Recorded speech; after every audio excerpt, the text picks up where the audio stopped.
ಕಾರ್ಕಳ ತಾಲೂಕಿನ ಬೈಲೂರಿನ ಉಮಿಕಲ್ ಬೆಟ್ಟದ Parashurama theme park ಅಲ್ಲಿ ನಿರ್ಮಿಸಿರುವ ಪರಶುರಾಮ ಮೂರ್ತಿಯ ವಿವಾದಕ್ಕೆ ಸಂಬಂಧಿಸಿದಂತೆ ತನಿಖೆ ಪ್ರಗತಿಯಲ್ಲಿದೆ. ಈ ವಿವಾದ ಆದಷ್ಟು ಬೇಗ ಪರಿಹಾರ ಆಗಬೇಕು. ಹೀಗಾಗಿ ಧಾರ್ಮಿಕ ಮುಖಂಡರ ನೇತೃತ್ವದಲ್ಲಿ ಅಷ್ಟಮಂಗಲ ಪ್ರಶ್ನೆ ನಡೆಸಿ ಮುಂದಿನ ತೀರ್ಮಾನಕ್ಕೆ ಕೈಗೊಳ್ಳಬೇಕು ಎಂದು ಕಾಂಗ್ರೆಸ್ ಮುಖಂಡ ಮುನಿಯಾಲು ಉದಯಕುಮಾರ್ ಶೆಟ್ಟಿ ಸಲಹೆ ನೀಡಿದ್ದಾರೆ. ಉಡುಪಿಯಲ್ಲಿ ಇಂದು ಸುದ್ದಿಗಾರರೊಂದಿಗೆ ಮಾತನಾಡಿದ ಅವರು, ಪರಶುರಾಮ ಮೂರ್ತಿ ವಿವಾದ ಅಂತ್ಯ ಯಾವಾಗ ಎಂದು ಜನರು ಪ್ರಶ್ನಿಸುತ್ತಿದ್ದಾರೆ.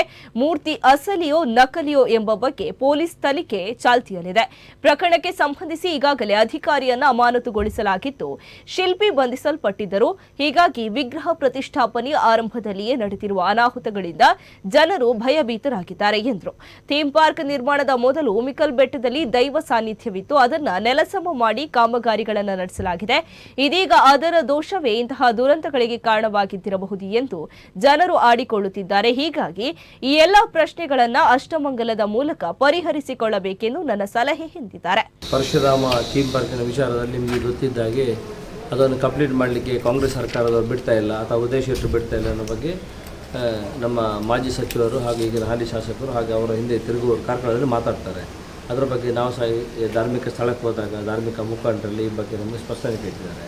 ನಮ್ಮದು ಬಹಳ ಸ್ಪಷ್ಟವಾಗಿ ಹೇಳ್ತಿದ್ದೇವೆ, ಅಲ್ಲಿ ಅಭಿವೃದ್ಧಿಗೆ ಅಥವಾ ಅದನ್ನು ಕಂಪ್ಲೀಟ್ ಮಾಡಲಿಕ್ಕೆ ನಮ್ಮದು ಯಾವುದೇ ವಿರೋಧ ಇಲ್ಲ, ಅದರ ಪೂರಕವಾಗಿದೆ. ಬಟ್ ಅದು ಈಗ ತನಿಖೆ ಹಂತದಲ್ಲಿದೆ. ಈಗಾಗಲೇ ನಿಮ್ಗೆ ಗೊತ್ತಿದೆ, ಎಲ್ಲಿ ಸಹ ಜಗತ್ತಿನಲ್ಲಿ ಮಾಡಿದಂಥ ಬಹಳ ದೊಡ್ಡ ಪ್ರಮಾದವನ್ನು ನಮ್ಮ ಸಚಿವರು ಅವರ ಒಂದು ಸ್ವಪ್ರತಿಷ್ಠೆಗಾಗಿ ಹಾಗೂ ಅವರ ಚುನಾವಣೆ ಗೆಲುವಾಗಿ ಮಾಡಿ ನಮ್ಮ ಇಡೀ ಕಾರ್ಕಳದ ಮರ್ಯಾದೆಯನ್ನು ಈ ಜಗತ್ತಿನಲ್ಲಿ ಹರಾಜಾಕಿದ್ದಾರೆ.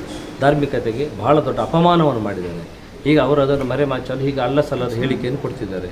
ನಾವು ಹೀಗೆ ಹೇಳೋದು, ನಿಮ್ಮ ಏನಾದರೂ ಧಾರ್ಮಿಕ ಒಂದು ಎಲ್ಲರ ಮುಖಂಡರನ್ನು ಸೇರಿಸ್ಕೊಂಡು ಈ ಬಗ್ಗೆ ಒಂದು ಒಳ್ಳೆಯದಾದ ಚಿಂತನೆ ಮಾಡಿಕೊಂಡು ಸರ್ಕಾರದ ಮೂಲಕವೇ ಆಗಿರ್ಬೋದು ಮಾಡಬೇಕು ನಮ್ಮ ನಿಲುವು. ಆ ಬಗ್ಗೆ ನನ್ನ ಎಲ್ಲ ರೀತಿಯ ನಾವಿರ್ಬೋದು, ನಮ್ಮ ಕಾಂಗ್ರೆಸ್ ಪಕ್ಷಗಳು ಕಾರ್ಕಳ ತಾಲೂಕು ನಾವೆಲ್ಲರೂ ಏಕಮತದಲ್ಲಿ ಆ ಬಗ್ಗೆ ಸಂಪೂರ್ಣ ಮುಂಚಿನಲ್ಲೂ ಅದನ್ನೇ ಅದು ಕಂಪ್ಲೀಟ್ ಆಗಬೇಕು. ನಾವು ಎಲ್ಲೂ ಅದನ್ನು ಮುಂದುವರಿಸಬಾರ್ದು ಅಂತ ಹೇಳಿದ್ರು, ಬಟ್ ತನಿಖೆ ಆಗಬೇಕಂತ ಹೇಳಿದ ಅಷ್ಟೇ. ತನಿಖೆ ಆಗಬೇಕು, ತಪ್ಪು ಮಾಡಿದರೆ ಶಿಕ್ಷೆ ಆಗಬೇಕಂತ. ಮತ್ತು ಅದನ್ನು ಮುಟ್ಲಿಕ್ಕೆ ಹೋದವನಿಗೆ ಅಷ್ಟು ಡೇಂಜರ್ ಉಂಟು. ಯಾಕೆಂದರೆ ಒಬ್ಬ ಸಸ್ಪೆಂಡ್ ಆಗೋದ, ಇನ್ನೊಬ್ಬರು ಜೈಲಿಗೆ ಹೋದ್ರು, ನಿಮ್ಗೆ ಗೊತ್ತಿದೆ. ಅದರಿಂದ ಅದು ಬೆಂಕಿ ಉಂಡೆ. ಪರಶುರಾಮ ದೇವರಷ್ಟೇ ಭಕ್ತಿಯಿಂದ ಮಾಡಿದರೆ ಅವರೊಟ್ಟಿಗಿದ್ದಾರೆ, ಇಲ್ಲದ್ರೆ ಏನಾಗ್ತದೆ ತೋರಿಸಿಕೊಟ್ಟಿದ್ದಾರೆ.